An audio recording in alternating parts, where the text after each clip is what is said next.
Hello and welcome to episode 1186 of The Sleeper and the Bust. It is Thursday, June 15th. I'm your host, Paul Sporer, joined today by not only Justin Mason, but also a special guest, ESPN senior writer Triston Cockroft. Gentlemen, how's it going this afternoon?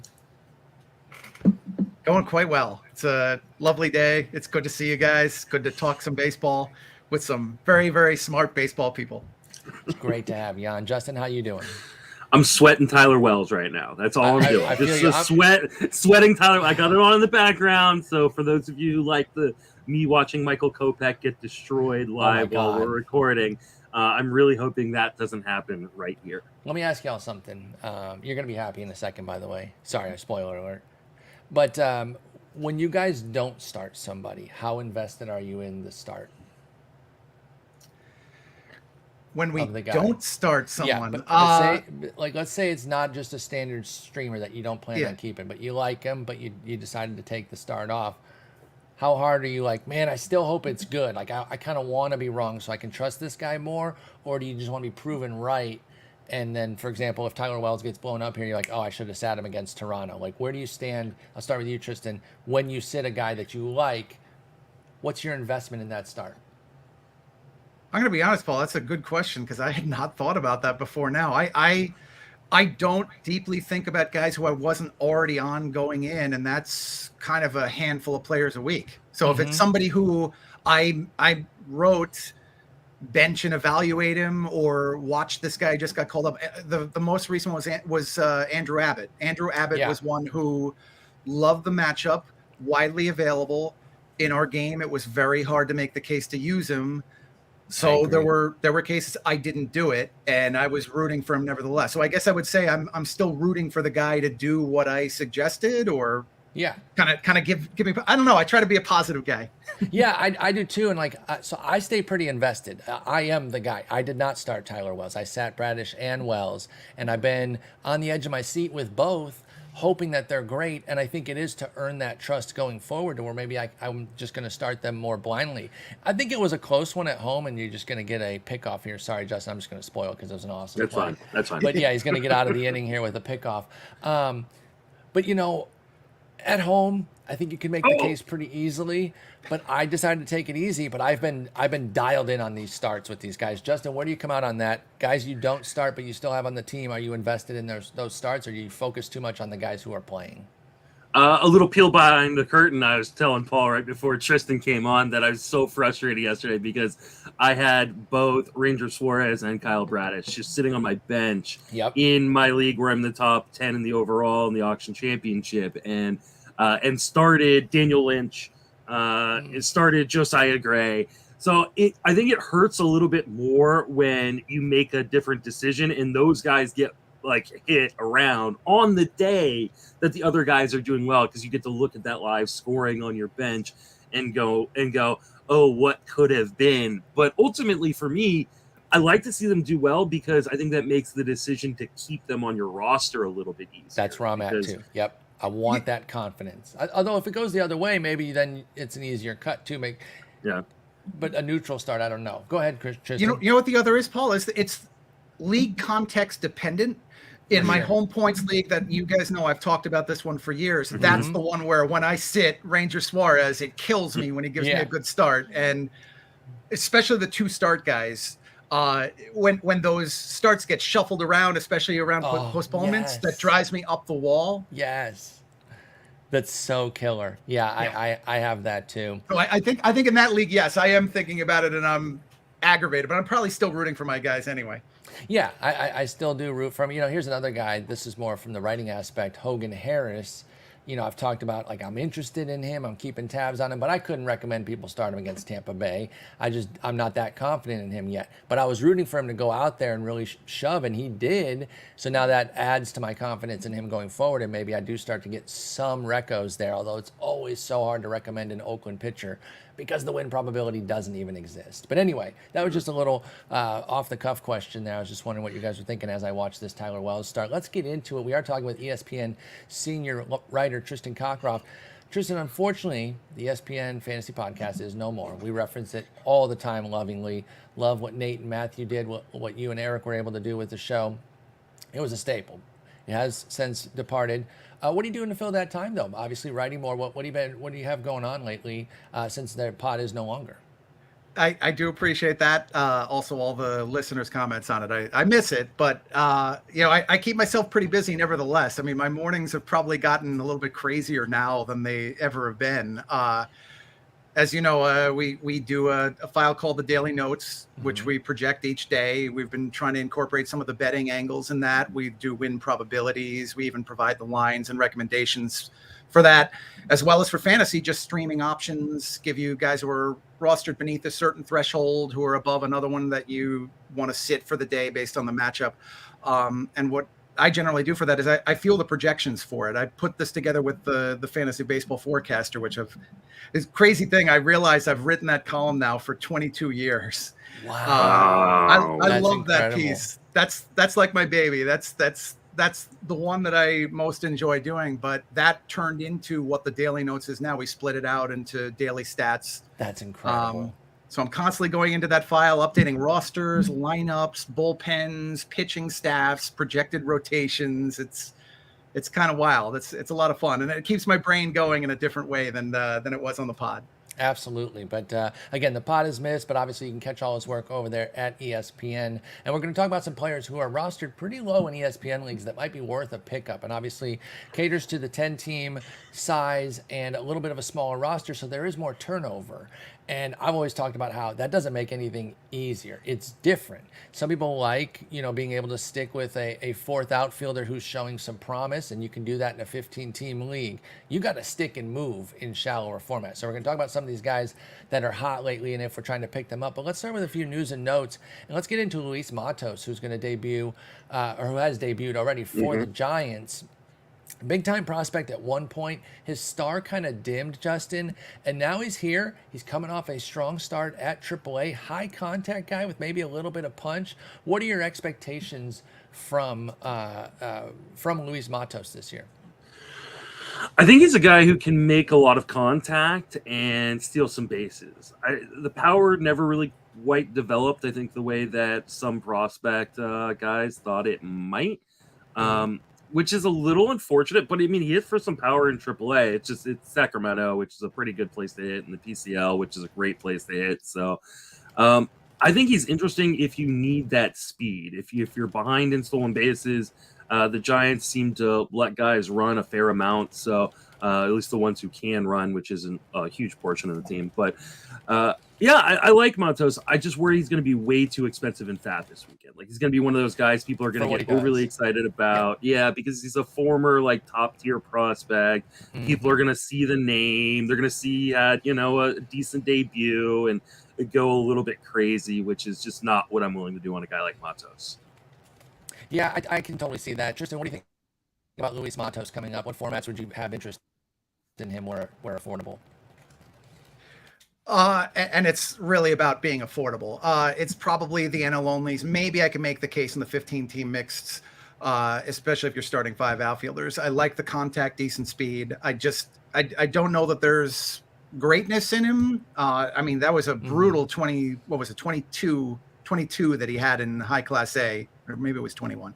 Yes. Recovered it a little bit. No, 22. Gets a base hit on his second pitch yesterday. Already gets that first one off of his chest there. But yeah, that was a 74 WRC plus in high A for Matos. Like I said, he's since bounced back. AA, AAA this year, both went well. But it is that contact type profile, that batting average type profile, that's really hard to click, right? He needs the BABIP to kind of be working with him. You got to get kind of lucky to get that going. And it's always hard to kind of stream for batting average too. So even if you saw him as a short-termer, I don't know. It's hard. Matos has to have everything kind of go right to be fantasy worthy. Yeah, he's not a ground ball, leg it out kind of guy. When you think of players like this, when you want them for batting average, you want a guy who can do that. He can leg out some ground ball hits. He had a 35% ground ball rate in the minors, I think. And if you look at yesterday, not hard contact on much of anything. I think he might have gotten 1 over 90 miles per hour, and that's about it. And when you're doing that and putting it in the air, there's some risk. Those are flyouts. Those are a lot of flyouts. Yeah, Matos makes a lot of contact. It might not always be the best contact. He might be sacrificing some power. for that contact right now. And again, Justin brings up how he might be really expensive too. So be careful with Matos, especially if he has a hot week. Make sure you're investigating the skills and if you really want to buy into this. Lance McCullers is going to be done for the season. I can't say I'm terribly surprised by this, unfortunately, given his history. I couldn't be bothered to really draft him or even try to stash him. It's just, I love the guy. I think he's a super talented player, but injuries have really kind of derailed him, Justin. It's going to be a right forearm flexor tendon repair to remove a bone spur. Where are we at even in Dynasty with McCullers? Is this a cut if you need a spot? Or are you going to go seek him out to stash long term?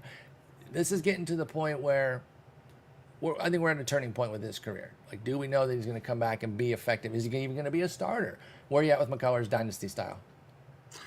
I think if you have unlimited IL spots, then it makes sense, right? Like if you're in a league where you can just stash as many injured guys as you want, you take the gamble because there is top 30 starting pitcher upside when he's healthy. The problem is he is just never healthy.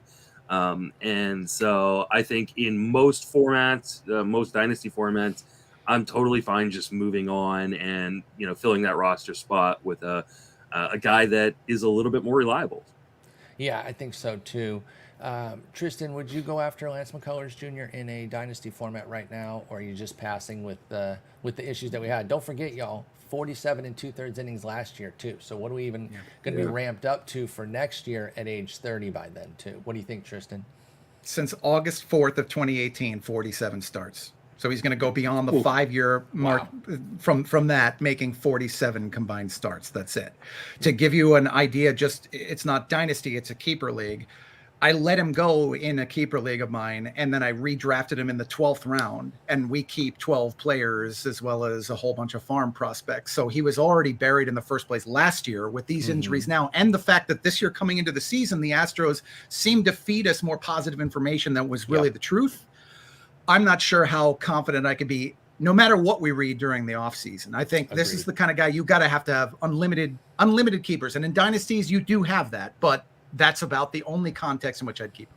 Yep, I think so too with Lance McCullers. Wish him the best. Hope he gets back. But for now, I think you just let him go outside of that unlimited ILs, and we'll see what happens.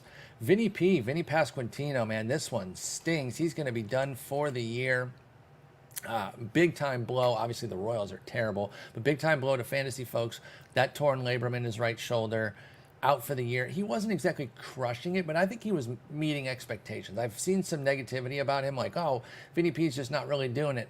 247, 9 homers, 24 runs, 26 ribbies. I don't know. I feel like that's totally in line for a Vinnie Pasquantino situation. It's a little bit below what you wanted, but I don't think it's so far off that he was a big disappointment. Justin, with this injury, let's spin it forward with Pasquantino, and then we'll talk about a potential replacement. Are you nervous that the shoulder, a torn labrum surgery, is going to impact the power that was already not necessarily transcendent at first going forward for Vinnie Pasquantino? I think you have to be. I mean, I know there's a lot of people like doing victory laps right now on Fernando Tatis Jr. and him just being amazing since coming back. And you know what? He's a generational talent.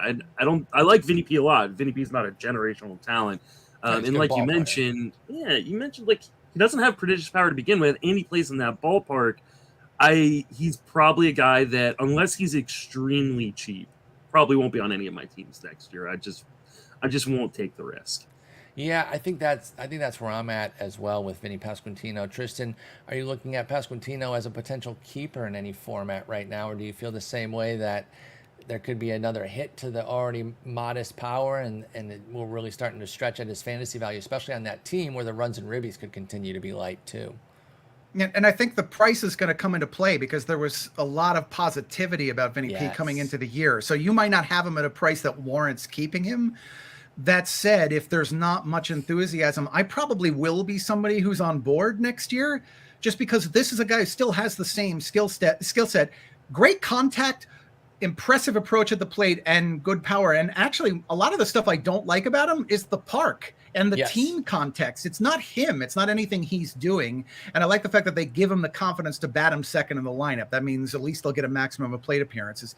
I probably lean towards yes on him next season.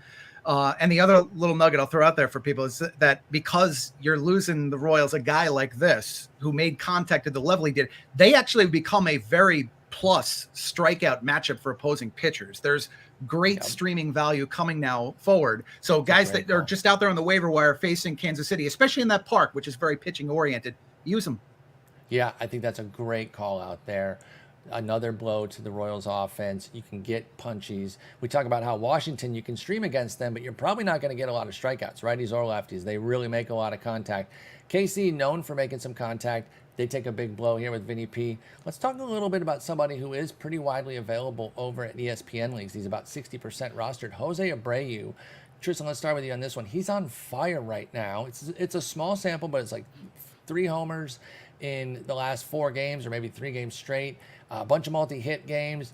Is Jose Abreu coming alive? Are you buying into this? And were you even cutting him in the first place? Where are you at with Jose Abreu? So in our game, I was on board with cutting him just because it's become as shallow as that. You had to, I mean, when we'll get a little bit deeper into that when we discuss some of the players with ESPN roster percentages and the like. In any other context, I was taking the patient route.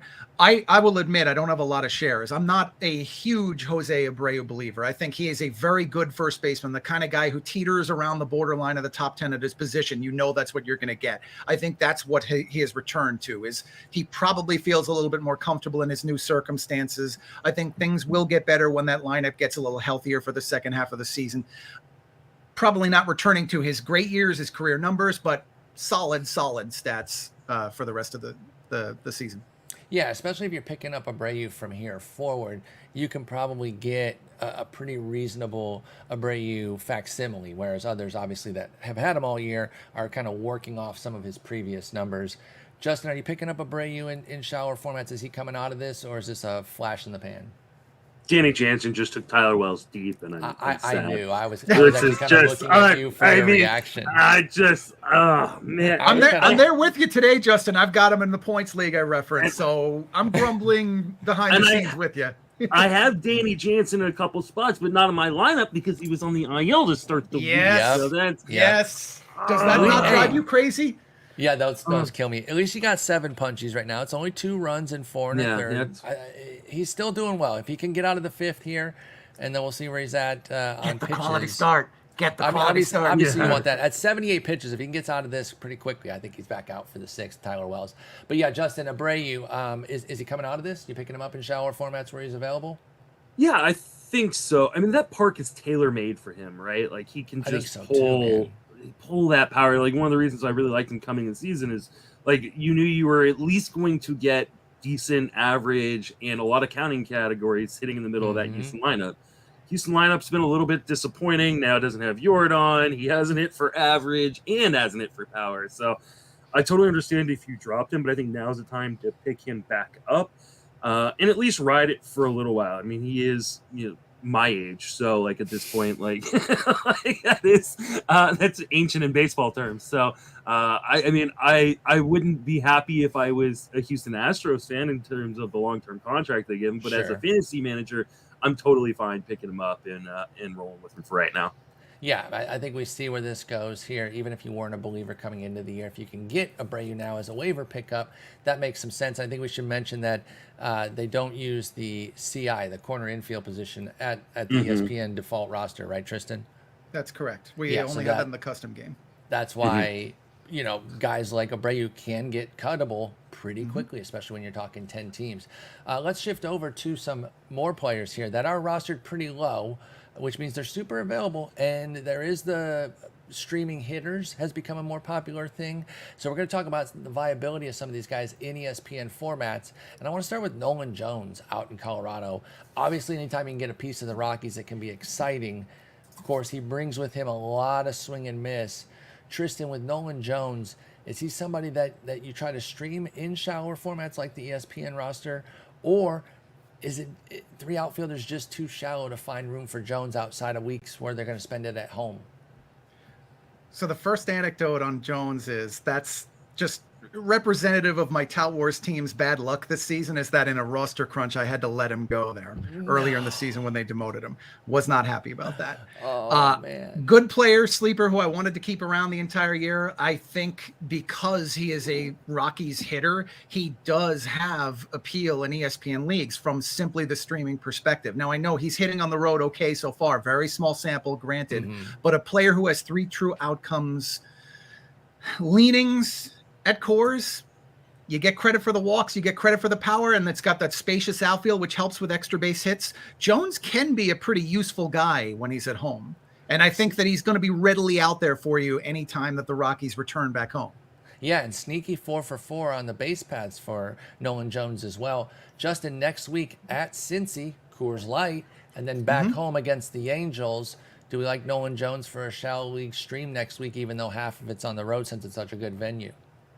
Yeah, especially because they've been on the road for so long. So I think a lot of the data points to the fact that the Rockies are terrible on the road early on, but the longer they stay on the road, the more acclimated they get to regular air, right? As opposed to thin air and Coors. So yeah, I think I would. While he's still making below league average contact in the zone, his swing strike rate is under 10% right now. Like that's pretty nice. good sign for a guy like Nolan Jones.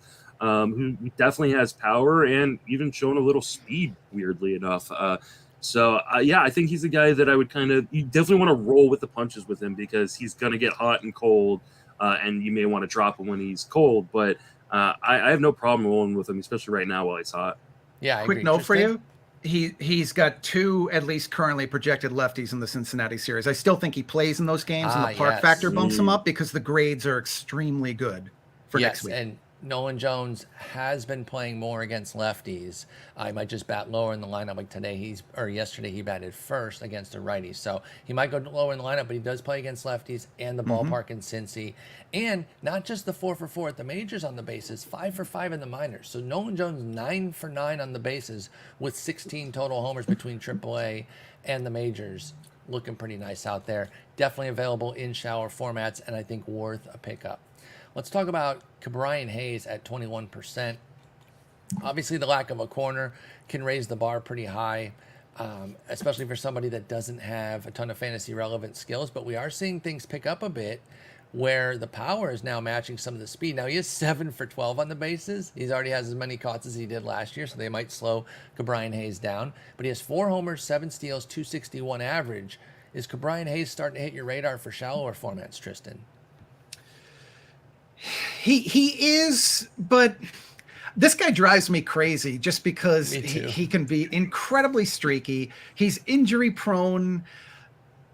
I feel like the minute I get on board, and it's not the first time this has been the case, he's just going to run cold again. The other is just Pittsburgh bats. It's a terrible park for right-handed power. So no matter what kind of power we see from Hayes, I need to see a good matchup before I'm going to invest in him for that reason. And when he's not stealing successfully, when he has the kind of success rate that he has, where is the value coming? Is it coming in batting average because he's got good contact? I mean, it's it's the highest average exit velocity of his career. That's the best positive I can say for him. Yeah. Maybe that means he's worth a plug in if I've in a pinch, I've got an injured third baseman right now and I see where it goes. Not ready to go further. Yeah, I've been a major proponent of Cabrera Hayes, and I still like him. I root for him, but we're not seeing the results yet. I like that he has 4 homers already after 7 all of last year, so that's nice. But I was really hoping for a bigger average bump. I think from 244 last year to 261, it is better. In the deeper leagues I play, he's been fine. But to get him into that shallower situation, it is a little bit tough right now. Where are you currently at on Cabrera Hayes, Justin? Because I know we did have a lot of disagreements about if that power could come forward, and it hasn't been massive. It's a 48-point ISO jump. But with the 4 homers, 7 steals, 261 average, how have you been feeling about Cabrera Hayes as Adley Rutschman ties it up for the Orioles for you guys? Stone. Love it. Stone. Get him a win. Love it for both reasons, Adley and the win. And Kikuchi's still on the mound. So that means there could be a blow-up coming any minute now. All right. So I don't think the power's coming. The launch angle has raised, which is really encouraging. That maybe there could be more power than we've seen in the past. But I mean, I think it's the Paul, park, big time. Yeah, I think the park hurts him. but I also just don't. I think one of the reasons why his exit velocities are so nice is because it's a lot easier to hit the ball on the ground than it is to hit the ball in the air. So you can get higher velocity on the ground But he's at a lower launch angle. He's more than doubled the launch angle to 12.2 for Cabrera Hayes. Yeah. And he's hitting the ball harder. I don't know. Like I still makes like him. Elite zone contact. He's top 10 in the league in zone contact. XBA is like 287. I think you're going to get batting average. I think you're going to get stolen bases. Like we talked about all year long, that Pittsburgh offense is better than people kind of expected or gave it credit for earlier on or prior to the start of the season. I think he's going to be a fine player, but in a 10-team league without a corner, I think you become a little bit more limited. Now, those of you playing 12-team standard formats, if he's still available on your wire or someone dropped him, I think you should go get him. But yeah, I would pick him up in those formats for sure. It's a little bit more debatable because he just doesn't have the all-around production that you thought you might get from him to put him at a util spot or your third base spot necessarily. Yeah, I just wish the average was higher for Cabrera Hayes. It is worth noting he's been great at home this year. I hope so. He's hitting like 444 in the month of June. Yeah, I know he is blazing hot right now. That's why he made this list. He could be a stream.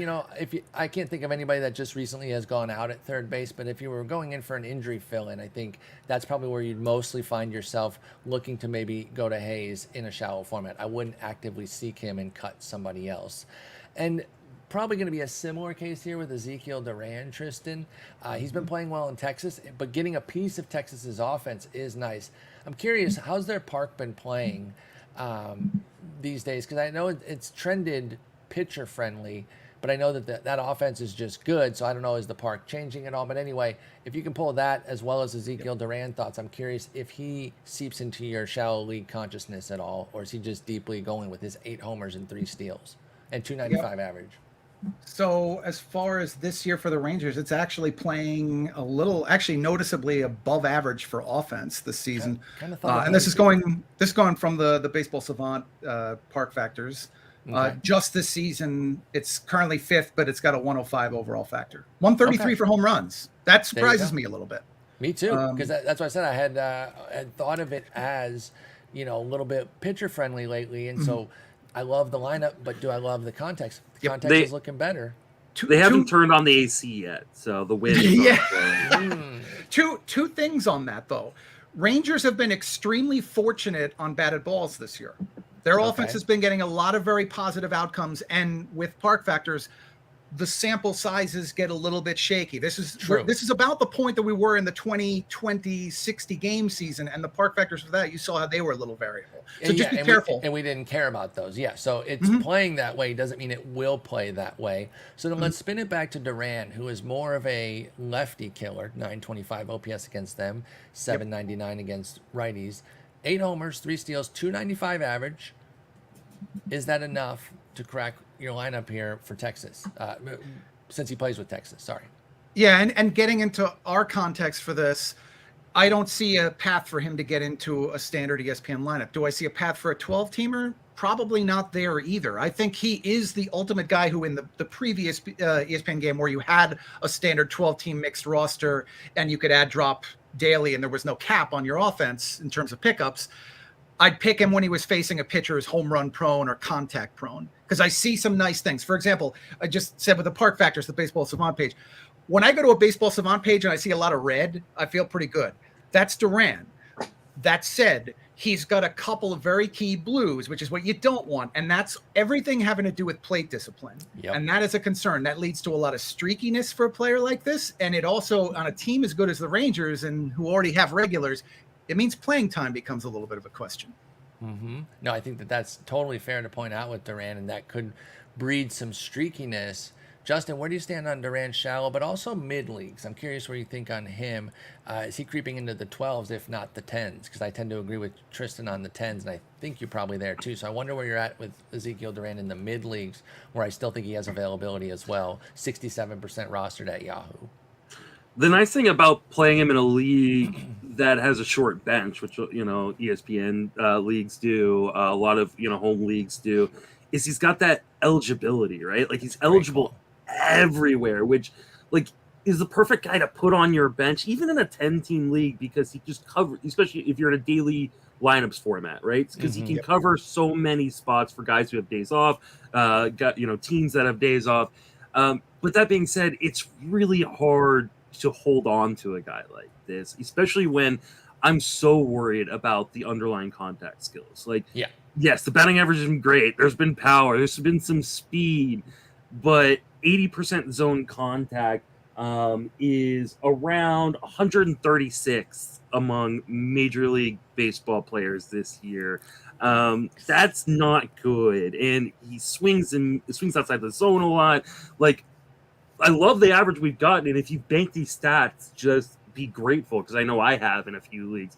But I just feel like it's gonna come crashing down at some point. Maybe not like completely apart, because he just hits the ball so damn hard that I think he can overcome some of the swing and miss. But it reminds me a lot of the warning signs that we saw on Michael Harris, where like the stats were great coming, after last season, but the underlying skills had some real red flags that just scared the crap out of me. And same thing with Duran. Like, do I think he's going to completely fall apart in the way that Harris did earlier in the season? No, but I think there are going to be some real rough patches at some point.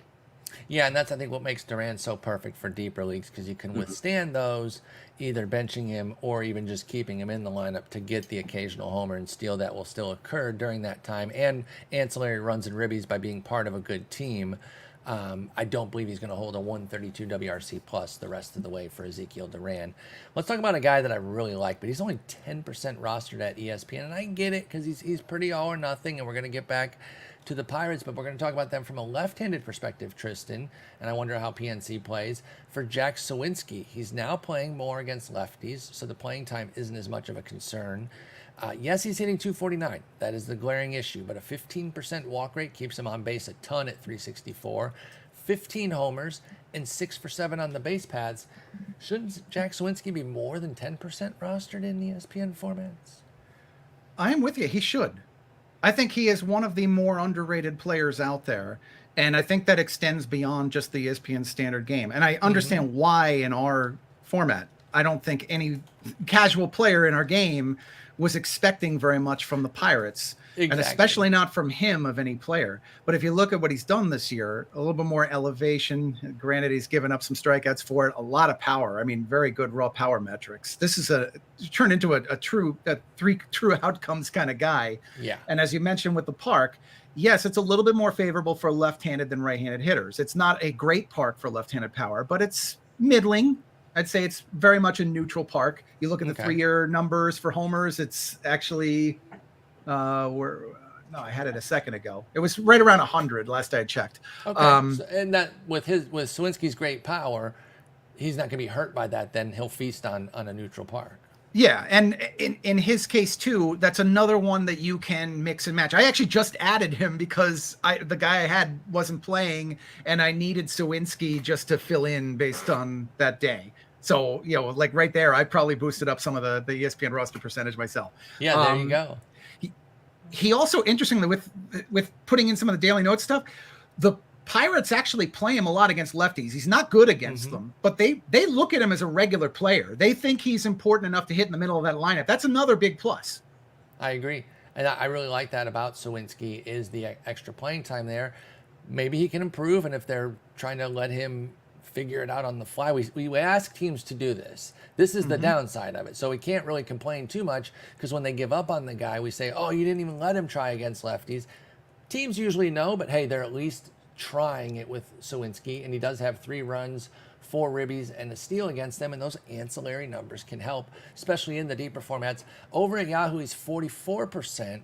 So again, they cater more to 12, so we're kind of running the gamut here. Even Justin, then, that's low. I was going to say, do you think that that's still low for Suwinski, 44% with 15 homers, 6 steals?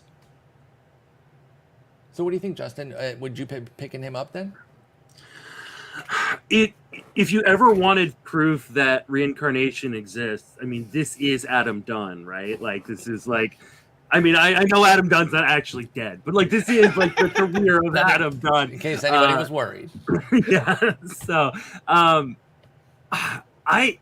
it's such a weird profile because he's got the 4th worst zone contact in all of baseball.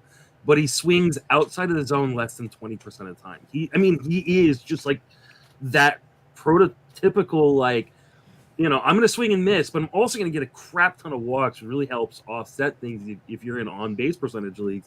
It's because he takes his A swing all the time. Yeah. Like, that's the thing. So that's where you get those misses in the zone, is that he's hacking. And Yeah. because when he connects, then Suwinski's going bomb pop with it. That's why he's got 15 and a 299 ISO. That's incredible. Yeah. I feel like that swing and miss inside of the zone, like, is going to be a problem.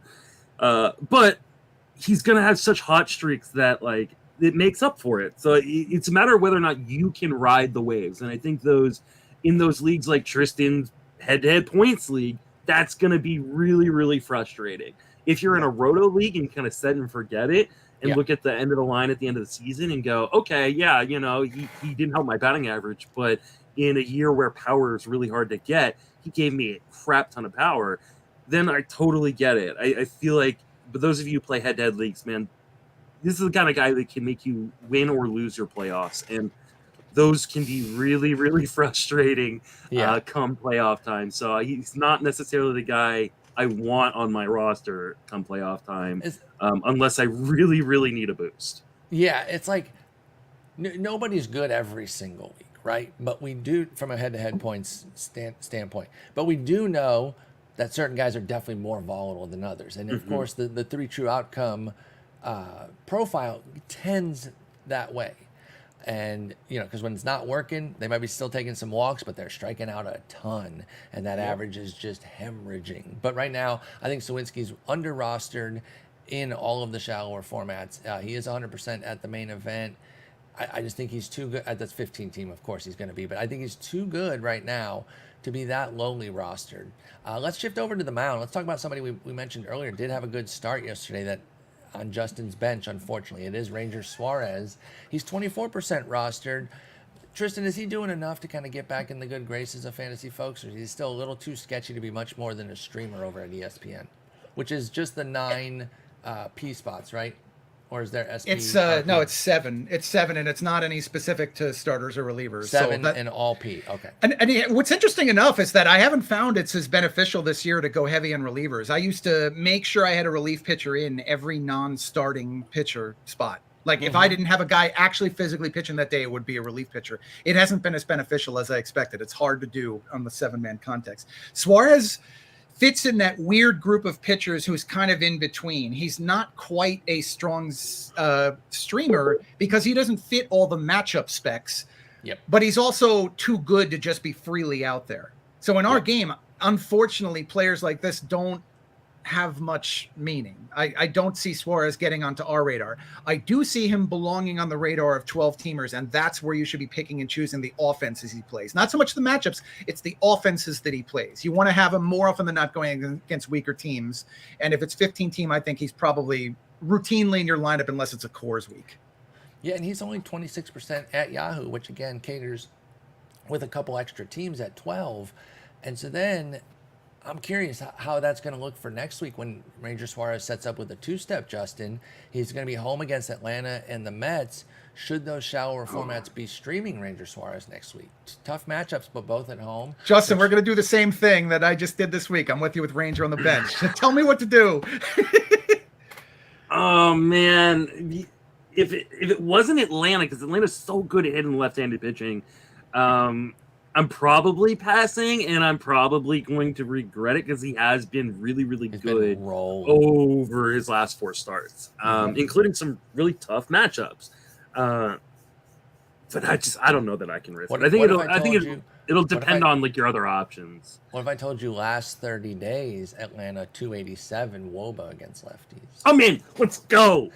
I don't know. Like I'm feeling pretty burnt, mostly by myself. I got in an argument with Nick Pollock on the Friends of Fantasy Benefits podcast the other day, and he told me not to start Daniel Lynch over Ranger Suarez, and so I have to address him now as Sir Nick Pollock, as per the parameters of our bet, because he's pitching royalty, right? So, but yeah, maybe I will. Oh man, I think it really depends on the rest of your roster. So like, I think you want to be really, really careful. I just, we talked about this with other guys, I think, on the last episode. It's like it takes a long time to work off those really terrible outings. Yeah. And I just don't know if I want to risk it, especially In because... fairness, he's only had...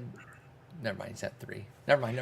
I was going to say Justin, he's only had 2, but he only has 7 starts anyway. Go ahead, Triston. I'll throw a real wrench into the mix here. Did you know Daniel Lynch next week gets Detroit on the road and Tampa on the road? Yeah, no, he's pitching in Tampa. That's, at least he's got the park factor. Yeah, Tampa's the best team against left-handed pitching, in spite of what Hogan Harris just did to him. Hogan Harris, baby, what's up? Hogan Harris was just carried by that amazing crowd in Oakland, which is probably the last time I will ever get to say that. Yeah, I wish I could have been there. I know you talked about. I tried to urge you, but it is hard. My kid was sick, so I couldn't and my wife was sick. If it was just my kid being sick or just my wife being sick, I'm gone. But the pair, the combination, she was all like, "Listen, if you go, your stuff will be on the lawn by the time you get back." You might as well look for residents in Oakland. So, no way would I start Daniel Lynch. Daniel Lynch will not be on my team come next week. Ooh, You'll be on the drop. It was one bad inning. It was one. I'm just saying. It was. Bad inning. It was. And super frustrating, Sir Nick Pollock. This one shocks me, and maybe it's just shallow league, deeper league disparity here. Tanner Bibee is not highly rostered. 22% at ESPN, 48% at Yahoo. How's this guy not in all formats played? Triston, is he not somebody who should be rostered in every league? Where's he falling short that I'm missing? I mean, I know he had a bad last outing, but even with a big surge in drops after that, I can't imagine that I would still be all that comfortable with these roster rates. I'd be having Bibee for sure. What about you, Triston? Yeah, and I don't know that he was dropped in a large number of leagues just based on that past start. I suspect it's possible as I quickly search. No, he is not on the. Oh, he is actually. He's down 6%. That's not much. No, before that, 3.05 ERA. This did raise his ERA quite a bit. But before that, I'm like, this guy, how's he not an all formats guy? Bibee. So part of it is simply that it takes a lot for somebody to grasp to a player who was not considered one of the very top prospects in baseball. Even those players, people do not get universally on board. Ellie De La Cruz, for example, has a 71% roster rate in ESPN, which makes no sense to me. I wrote the other day, he needs to be universally rostered, and that was the day before he got called up. There was no question when they said it was going to happen. You have to, like that, because with what he can do, he's easy all formats. But yeah, so okay, you're saying Bibee being a lower tier prospect, not that well known, and obviously again we're talking about a different. Some of y'all are diehards on here. You're like, I know who Tanner Bibee is. I remember him in high school. Okay, great. We're talking about more of a not as deep on the prospect level user base. So they're like, who's this Tanner Bibee guy? They don't even know that it's Bibee, which is stupid. And by the way. That's it. It's that they're going to call him Bibee. I actually have seen broadcasts where he was called Bibee.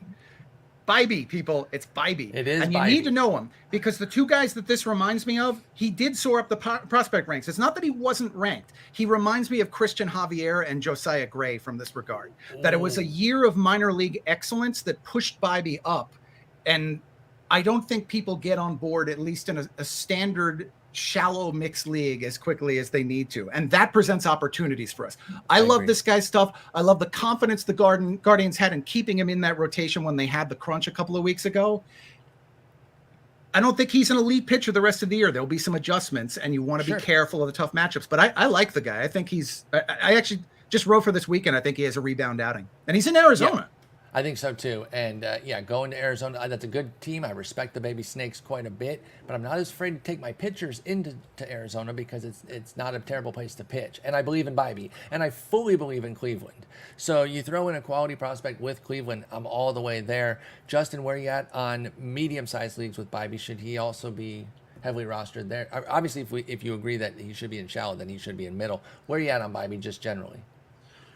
I mean, I think part of the issue is when you're playing a shallow league, and I'm learning this lesson because we're playing in a shallow league this year for the Sleeper and the Bust head-to-head league, is it's so hard to want to cut those guys. Like it's not so much like I want to pick up the Bibees of the world. I want to pick up the Logan Allens of the world, but like sometimes you look at your roster, especially if you're like me and you're used to playing in 15-team mixed or deeper, you go, who the hell do I cut? Like I don't want to put Josiah Gray out onto the wire or or a guy that, Alec Manoah prior to Alec Manoah, like completely. Like, I don't want to cut Reed Detmers in that league. Yeah. And I'm not going to. Like, I still believe in him. Yeah, I guess it is hard. It's just like those clusters of talent, some guys get left out. I do think he should be on the higher end of a cluster, though. I believe in Bibee quite a bit. I just think he's under rostered at both of those formats. Yeah, absolutely. I think he's going to be, though I do agree with Triston. I don't think he's going to be like elite or something super special, but I think he's going to be an above average starter, which considering the injuries we've had this year, the underperformance we've had this year, like an above average starter in fantasy right now is like a gold mine. He definitely be more than like 20-something% rostered in different places. Absolutely. It seems the market, well, and he just had a bad start. This next guy we're going to talk about, I'll start with Justin. Edward Cabrera was rolling, but it seems like the roster rates didn't really trickle up that much based on his 5 starts of quality work, a 2.93 ERA, 31 strikeouts in 27 2/3. Then he gets hammered in Seattle, so that's not appealing to anybody. But should he be rostered in more than just 21% of ESPN leagues? Edward Cabrera, is he making enough out there to be a shallow formats guy? I think at this point, Edward Cabrera in a shallow league is just a straight streamer. I mean, he can just devastate your whip, especially with the walk issues. Even when he was rolling, he was still walking too many guys in the majority of those starts. Yeah, the upside is great. I just don't know if he's ever going to turn into the guy that we thought he might. It reminds me a lot of like Jonathan Sanchez when he was like, it's like, oh, this guy can go out and throw a no-hitter, but he can also just destroy you on any given week. And feels like an Edward Cabrera type. And that is the guy you don't need to have on your roster. You can just pick up and drop as needed. Exactly. It shows you how important command is. Not that people don't know, but it's just like this guy can look like a world-class pitcher on one day, and then you do not know how he's in the major leagues for like the next 3 starts and then 3 gems. And it's just so volatile. It makes it really tough, particularly in shallow leagues where those bombs can really hurt you. Then you have to spend so much more time working those off. Triston, Edward Cabrera does have Toronto and Pittsburgh both at home next week. Is there any shallow league appeal for the Edward Cabrera 2-step? Yeah, the comp that came to mind for me was AJ Burnett throwing at Billy the Marlin. There you go. There you go. It's very pretty stuff that misses. Figured it out. Maybe Cabrera finds his Sherpa to lead him to promised land. He had that 9 walk, 9 strikeout, no hitter. Yes, that was amazing. But Cabrera is just a guy I really want to believe in. I mean, back-to-back years are better than a 30% whiff rate. But here's the problem: 52% first pitch strike rate, 41% zone rate, and the zone rate for the league is a little over 49. So this guy can't control much of anything. The 3 pitches that miss at least 35% of the time, they're great. I love it, but you got to control them. He could probably capitalize on. You said it's in Pittsburgh, right? No, home for both Pittsburgh and Toronto. Well, he gets Miami. He still gets the park factor. I want no part of the Toronto matchup, and that's. I've got a lot of leagues like this where the 2-start pitchers matter, especially points leagues. You have to make tough decisions. In the one I mentioned before, I probably have to start him because the Pittsburgh matchup is good enough. However, I'd love to split those up if I could. And in ESPN's game, you can. That would be beautiful. Yeah, if you're playing in the daily format movement, you can just say no thanks on Monday with Toronto for Cabrera. No thanks to that one. And then jump back in for Pittsburgh. If you do have to start him for the week, at least this is a guy when he's on, which you don't know, he is matchup proof when he's on. Like, I don't care if it's Tampa in Coors. In fact, he went into Coors. That's where his debut was, and he pitched brilliantly. And then he pitched there recently and pitched well. So when he's on, environment, team doesn't matter. But when he's off, the 3 of us and 6 others got a shot against him because we just go up there and just stand and take 50 walks. Let's talk about another guy who does have walk issues, but he's shown flashes this year too. They're very similar here. So let's just bring MacKenzie Gore into the mix. He's got better surface numbers right now. He's been running hot, but did hit a blip with Atlanta. Of course, in shallow leagues, Justin, you should have never been taking on that start. I don't think. I think that would have been playing too close to with too much of fire there. I like what he's been doing. I think MacKenzie Gore's been a streamer. Is he beyond that though? Is he a team streamer in shallow leagues, or are you just coming and going with Gore the way you are with Cabrera? I think he's a team streamer in shallow leagues. I mean, What he's sets only him apart from 2 walks in his last 3 starts. Yeah. I mean, and you still have the upside of that 11 strikeout performance at Kansas City. You probably want to be smart and not start him against teams that murder left-handed pitching like Atlanta can do. Not, I guess they're not doing right now. Well, but by the way, I did want to follow up on that. That I wasn't saying that as definitive. I was trying to get you to do exactly what you did, which was say, yes, I'm in. They are still first for the year. I like to look at the last 30 days, but it's not my guiding principle 100%. It gives me an idea of where they're at. But even with that last 30 days being so low for Atlanta, they still are number 1 in WOBA against lefties, so be careful. But yeah, so with back to Gore, you do want to keep him around. Interestingly, I don't know if you did this on purpose, but most of these starters you chose are 2-start guys. Oh, no, I didn't. I went to the ESPN Player Rater, and I started sorting, or I sorted by like who's been great this year, and then kind of looked for Oscar percentage, and I was all like, awesome. Okay. We'll end up talking about some of these guys more tomorrow on our 2-start episode, but I will prompt you with it now, though. St. Louis at home, San Diego on the road for Gore, revenge match. Where are you at for shallow formats with that? Is that a start? Because team streaming in the shallow format means you do skip some 2-steps where you aren't going to cut the guy. Because we have our little litmus test of if you can't start a guy in a 2-step, you might have to cut him. Shallow leagues, that does not apply. I think that's a tough one because while St. Louis has just been dreadful, they can still hit left-handed pitching pretty well, especially when you've got Arenado and Goldschmidt in the middle of that lineup. And San Diego seems to maybe coming back to life a little bit. They always scare me. Like I never just blindly trust the numbers on them. I know the numbers aren't there, but I know any day I can get blown out by San Diego. And I know any given day you can get blown out by any team, but like they are a high probability to still get you. So St. Louis at San Diego. Deeper league, I'm definitely, I think, rolling with it. Oh, yeah. But in a shallower league, I think it would really depend on my other options. I'm starting him over Ranger Suarez. How about that? Got it. Triston, with MacKenzie Gore, do you see him as definitively different than Edward Cabrera or in that same bucket? No, he's definitively different. I think he's one who scares me a little bit less. I don't think the upside is as great. I like the fact greater velocity. Nationals are giving him a commitment as a regular starter. 6 of his past 10 have been over 100 pitches. So they do look at him like a regular guy. So that means no worrying about the workloads and the like. The only thing that really bugs me about him is we're saying matchup streaming with him. There aren't a lot of great matchups coming up. We mentioned the Houston ones that's tonight. The Cardinals, Padres. He's going to get the Phillies after that. And then it's going to be either the Reds or the Rangers, depending on which game of those series. Probably the Reds. Gods. Very mean to him. My goodness. Because Reds right now. If he can get through that and navigate okay and keep up the control he's had, the second half could wind up having some pretty decent matchups in exchange. Yes, we could end up looking back on this saying, remember when Gore turned the corner against that gauntlet and became a dude, right? So keep tabs on him, even in a shallow league. If you aren't starting him, I do think he is a team streamer that you're really trying to hold because the upside is rich, not as rich as Edward Cabrera's, but the floor also not as bad. Let's talk about a reliever. He might only need to be 12% because he blew it again. I put him on the list, and then he went and did what he did. You did put him on the list last night, and then Giovanny Gallegos got blown out again, so his roster rate might even be lower than 12%. He is the dude while Helsley's out, at least for now, Triston. Does that stay? If you need saves, would you go for Gallegos in the ESPN format? Seeing as I just recommended, 2 days ago when they placed Helsley on the injured list to add Giovanny Gallegos because it looked like his job. Man, yes. Velocity's down, bothersome. And that could be an issue of the hefty work he's had over the years. Yep. But doesn't look right. He gave up that really untimely home run yesterday. Looked awful.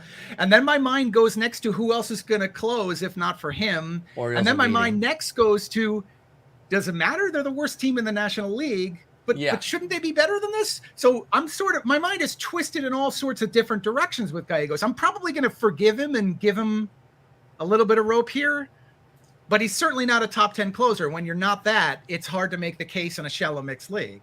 Yep, it really is. But I do think if you need saves, I've been a long time stan, so don't even take my opinion. Justin, what do you think of Giovanny Gallegos in shallow leagues? Everyone knows I love him, right? So I'm going to give him longer leash. Yeah. And he is the closer. And I'm with you on. Sorry, I am going to add my little 2 cents because they are such a conundrum for me too. Because I look at them as like a quality team. I'm like, oh, Giovanny Gallegos could get some real saves here. But then I look, they have 19 wins. They suck so bad. So anyway, sorry, Justin. I said I wasn't going to talk about him, and then I got in. Gallegos, shallow formats. You going to go for him if you need the saves? Is it worth buying low here where nobody's in? I think it is because I think he is the dude. I mean, who else? They're not going to Chris Stratton. Like Jordan Hicks, like Hicks. I mean, who else is there? I don't but I've said that before. Like, oh, there's no one to go with, and then the Cardinals just make up Ryan Helsley out of thin air. Like, true. There's always somebody in every bullpen these days. There's always Steven somebody. Matz. Oh my God, exactly. Justin, He tried him in the 10th yesterday. I don't know what how'd that work out. It was. I mean, it was great for the Giants. It was not good for me personally, having Jordan Montgomery on my team and losing that win. I guess I will still maintain until the moment they are mathematically eliminated from that division. I still think they're going to win that division. Like the rest of that division is so horrible, and on paper they were my World Series pick coming into the year. Like they should be so much better than this. They don't make sense. I talk about this feels like years of devil magic finally coming back to haunt them. Like the bill is due. See, they never thought. So when they made the deal back in like the 50s, they never thought 2023 was going to happen. They're like, we'll pay you double the bill in 2023, the whatever that calendar ends in 2012. Like, no way 2023 ever comes about. So this is what's happening here when they sold their souls to be the like best NL team ever and create all these players out of thin air like Ryan Helsley, not a real player.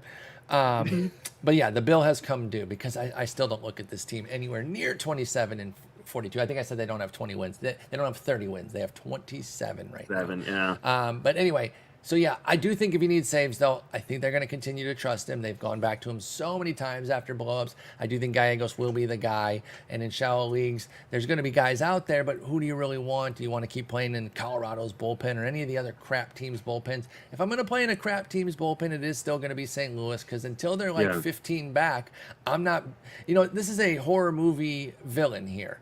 I'm not turning my back on them because they're going to pop up in front of me alive with a knife if I do. So I'm staying put on the Cards, and I'm just going to keep watching. They're not even in my favorite division, but I'm just going to keep watching, making sure they don't sneak up. Anyway, Giovanny Gallegos. Everyone keeps saying, Cardinals, do they trade? Do they trade guys? Until that happens, we still have to consider them in this. And Justin, I think to your point, that division is still very wide open. Wide open. The question is, who do they really have to trade? Like, I mean, we were looking at this morning. I do a little box score review show 3-4 times a week. They got a few, like Montgomery for sure. Michaelis? Walk year.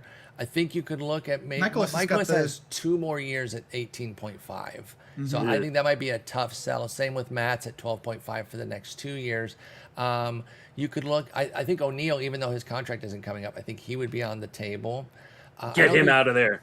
I don't think Arenado or Goldie are on the table. DeYoung could be tradable. Flaherty, somebody would want Flaherty. Yeah. Stratton and Hicks are also free agents. And so those are relief pieces. So, I mean, and if you trade 5-6 of those guys, that's going to dent the team. But they have to be like 12, 15 behind before they're going to do that. The point is wait until even if there's a minor move. If they trade any supporting characters, that gives you a signal as to what's happening there. Exactly. All right, our last guy here is Jaime Barria, who's only 3%. I love that you put him on here, Justin, because this is one of my guys. This would be a guy I'd have a hard time cutting in a shallow league, even though he should probably just be a streamer, a standard streamer. But I don't know. I feel like he might have team streamer status. I like Jaime Barria. Tristan, where are you at on Jaime Barria? He's becoming a deep league play, somebody that people are putting in their lineup pretty consistently lately after these 3 starts. Has he shown enough to get any shallow league consideration from you with the Angels, Jaime Barria? He's begun to. What bugged me most over the past couple of weeks was he was the one being treated as the sixth man, and they're going with, or were previously until this whole Shohei Ohtani's a little fatigued, they were pushing him back in the rotation to make Ohtani's every 6th day thing work. That said, really big spike in terms of suppressing hard contact. And to me, that's a bit surprising. This is a guy who's decent slider. I don't see an awful lot else with his other pitches. That's kind of been the way from him in the past. And that improved him from the contact guy he was, at least when he got to the majors. But I'm not sure where this is coming from this year. I haven't done a lot of deep digging. It's more that, and I'm glad you put him on here, because this is one who it's kind of flagging in our minds that maybe there's some streaming opportunities coming up, and we should think a little more seriously about him for the second half. Yeah, I like that with Barria. He is really just leaning on that slider big time. It's been a premium pitch for him, and that's helping generate a 15% strikeout minus walk, which is a career high. 3 starts his last 3 times out, and then a five scoreless before that against Boston, and then there was a relief appearance mixed in there where he did give up 4 runs, but they were all unearned. So anyway, Justin, with Barria, you put him on the list. I imagine that means you got a little tinge of interest for him. He's making a shallow league play for you. I think right now, while he's pitching well and getting away with things, yes. But I also think he's like a quick cut if things start to go sideways. The BABIP's really low. Strand rate's really low. Really high? Maybe his strand rate is fine then. I don't know. What's it at? Let me look. 71%. Oh yeah, Okay, that's that's actually good. So, but the BABIP at 246 is pretty low. You're right there. Yeah, Sierra says he's like a 4 ERA pitcher, which feels about right? Home run to fly ball rate low. I wonder if he's one of those guys. Viable. Yeah, I wonder if he's one of those guys where, like, as things start to warm up around the country in the summer, like, he just gets rocked a few times. Homers have been a perennial issue for Barria, and he's at 0.8 homer per 9 right now with a 9% homer to fly ball. So that's a good call. I could see that being the primary issue. I think you pick on bad teams with him, but I think he is just a straight up streamer in a shallower league. And you don't have to worry about next week because it doesn't look like he's going to get a start. They only have 5 games, and you don't want in on this anyway. It's Dodgers and at Colorado, so let him take the week off. Maybe get some relief. Go on vacation. You know? Gear up for the following week with Barria. I do like him a lot in deeper leagues, though. I am picking him up, holding him, and if he ends up getting cut this week because somebody sees they need the roster spot in a deeper league, be ready to pick Jaime Barria back up next week. Anyway, that's going to do it. Triston, thank you so much for being with us. It's great to talk with you. I trust we'll see you out in Arizona in the fall. That's the hope. Yes, I'm always looking forward to that. Got to get some quality XFL drafting in. I'm going to give you one final thing on the game thing, since we talked about this before. Is I challenge that people who are not comfortable with playing the shallow mixed leagues to give it a try. Our game's still open to play for the rest of the year. I wrote a piece about this a couple of weeks ago, that it does give us a lot more of a challenge in terms of picking our individual matchups, and I think that's the thing that kind of deepens our knowledge in fantasy baseball. I know a lot of people like to play second half leagues. You can still jump in, create a league over at ESPN, and draft from here forward. And I think that those leagues are fascinating. Whenever you do a league that starts in the midst of a season, the drafts there are just amazingly disparate and insane. Sorry, we're getting a little plumbing work done there. If you guys can hear the vacuum in the background. Kyle Gibson had a day off, and he came through, man. He went from being doing indoor work. landscaper, now he's doing indoor work because he got that contract. Yeah. You gotta get paid those big bucks. All right, Justin. If we have enough people maybe in our Discord that want to get together a second half league on ESPN, I'd be down to do that. I will tell you this: my points league did a mid-season draft where we did a live auction back in the day, and I miss those. If we can get one together, yes. And by the way, I mean, you can. It's not even a matter of just playing the shallow mixed. You can do a custom league manager league, so you can set any format you want. We could do a 15-teamer. Perfect. All right. So hit me up in the Discord, and if I can get another 7 people, then we can get 10 people between the 3 of us, and 7 in our Discord to get an ESPN league going. And Paul can redeem himself from the awful season he's having. I'm getting absolutely destroyed in head-to-head because I'm having trouble cutting guys I need to be cutting. But anyway, Triston, thank you so much for being on. People can find you at Sultan of Stat on Twitter. Anywhere else besides, obviously, your daily work over at ESPN? I'm over at Facebook, too. Same handle. Excellent. And Justin, I will talk to you tomorrow about some 2-start pitchers. Take it easy.